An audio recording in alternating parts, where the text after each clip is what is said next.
Hello বন্ধুরা, তোমরা সবাই কেমন আছো? আশা করি ভালো আছো। তো দেখো, আজ সকাল সকাল বাজার করে চলে এসেছে। একটা মাছ আনা হয়েছে। কি মাছটা শুধু তোমরা দেখো, কিলকিল কিলকিল করছে। এই যে দেখো, সব সাপের মতন কিলবিল কিলবিল করছে। এবার মাছটাকে মারবো কিভাবে তোমরা একটু দেখো।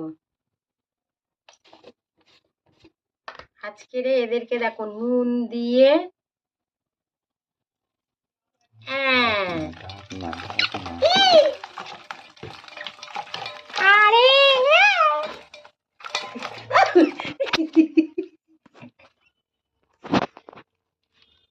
অনেক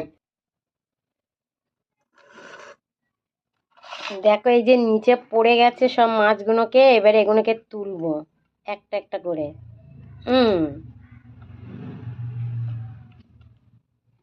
এ